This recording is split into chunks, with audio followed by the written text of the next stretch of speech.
Today on Judge Porter. They didn't have the audacity to knock on the door, ask if you were okay. They just put the ticket on your car and kept it moving. Well, that's kind of what I'm here for. So I'm kind of looking for some leniency. I'm just a humble line cook. I could pay these. I'm asking for a bench. Yeah, I need to find out who that officer is.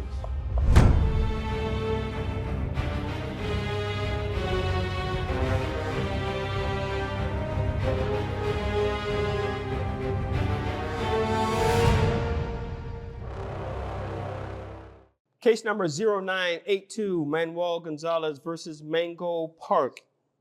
Mr. Gonzalez, hello, how are you doing, sir? Good afternoon, Your Honor. All good. It shows here that you have multiple parking citations. Yes, well, technically it wasn't parking. It was more overnight staying because as of right now, as of last week, I was currently living in my car, and my car happened to get towed, so I'm homeless and carless right now. So. Okay, wait a minute.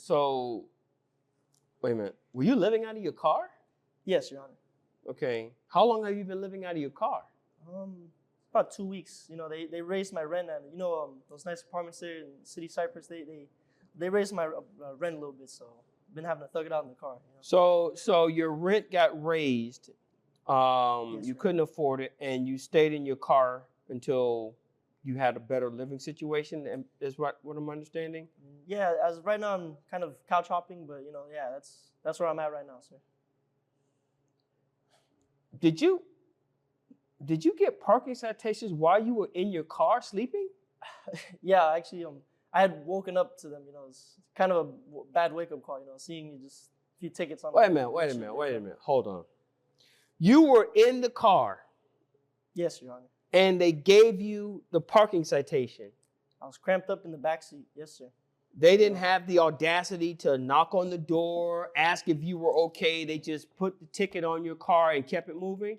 Well, I guess they probably didn't see me because of the tints, but yeah, they didn't make any effort to wake me up or nothing. No. Yeah, I need to find out who that officer is. I hope you do. We need to have a conversation about that. Yeah, that kind of disturbs me a little bit. Anyway, where's your car now? It's at the impound lot, sir. It's $960 to take it out. It got towed? Yeah, it got towed actually at that same parking lot there. I guess they had enough of me. You weren't in the car when it got towed. I probably wouldn't be here if that was the case. I'd probably still be in the car. Okay, so what? Were you at work or something? Yeah, I was at my job at Flanagan's. I'm a line cook. What do you do? I'm a line cook, sir. You're a line cook? Yes. Okay. All right. How old are you, son? I'm 22 years old, sir. You don't have anyone else that you can maybe live with or maybe give you a few dollars or something like that? I've exhausted all my options. My friends kind of aren't in a position to help me, and sadly, my parents passed away, so I'm kind of all alone out here, Oh, I'm sorry to hear that. I am sorry to hear that. Hold on for a second.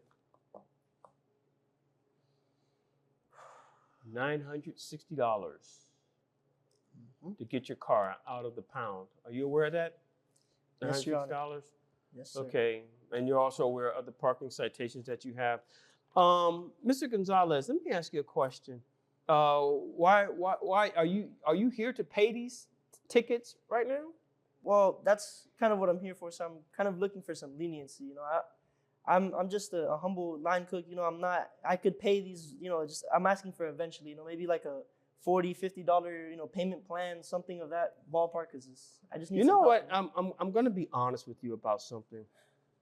I find it commendable that a 22-year-old man who is homeless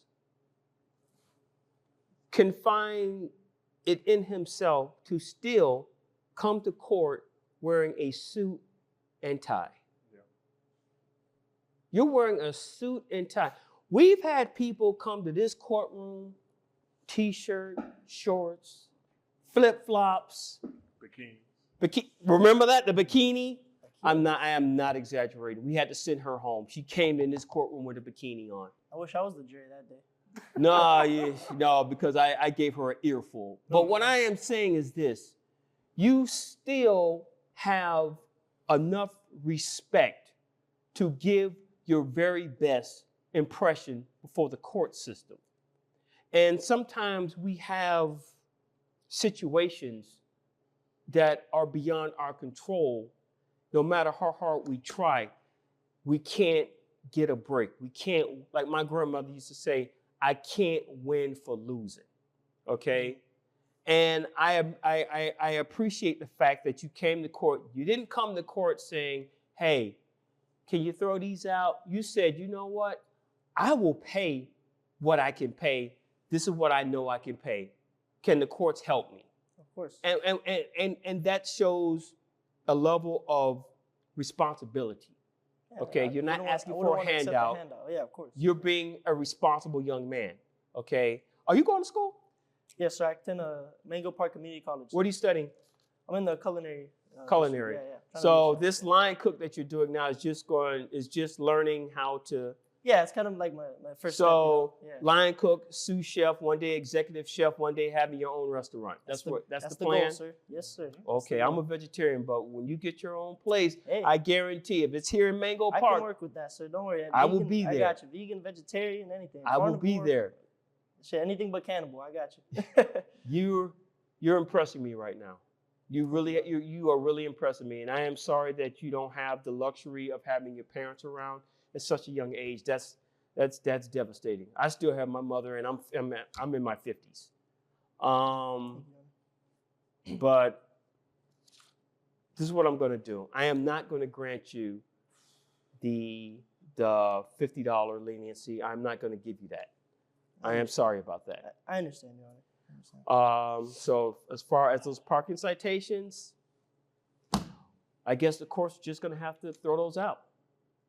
Okay? We're going to waive the parking citations. The $960 for the fee that you have to get your car out, I am going to have my clerk get in contact with the tow yard. The fees for that will also be removed. So once you leave this court, you're going to go down to the tow yard and reclaim your vehicle. That's not going to be a problem. Now, the big issue I have is you have no place to stay. And I don't want you staying inside of a car for right now because I'm pretty sure that's kind of cramped and uncomfortable. So what I'm going to do for you, excuse me.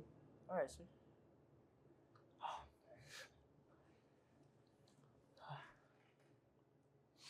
Hey, James Porter, how you doing? Funny you should say that. I'm calling you from the bench right now. Look, I have a young man in my courtroom right now. He needs a favor. Do you happen to have any rooms available at your hotel? Can he stay at your hotel for the time being? He's homeless and he's trying to get himself, he's a good kid. He's trying to get himself situated and I'm trying to help him out. Hold on. How does 60 days sound? 60 days. There at the place? At the hotel free. That'd be amazing. I would appreciate that. Yeah, he sounds your lady. He said he'll take it. What? Okay. All right. His name is Manuel Gonzalez. All right. He's got to go pick up his car, and after that, he'll be down there. All right. Thanks, brother. I appreciate it. So, parking tickets are taken care of. Your car has been taken care of. And you now have a room waiting for you at the Mango Park Hotel. You have no idea how much of a weight that is just lifted off my body. I mean, Judge, I can't thank you enough. Thank you so much. I appreciate everything you've done for me here today. But I do need you to do something for me. Of course, anything. I need you to follow through with the obligation that you've already made to yourself. You get your education, you be somebody in our society. And like I promised you, when you get that restaurant, I will be the first customer there. Absolutely, sir. All right? Absolutely. If there's no further questions or concerns, not right now. Thank you. Court is adjourned.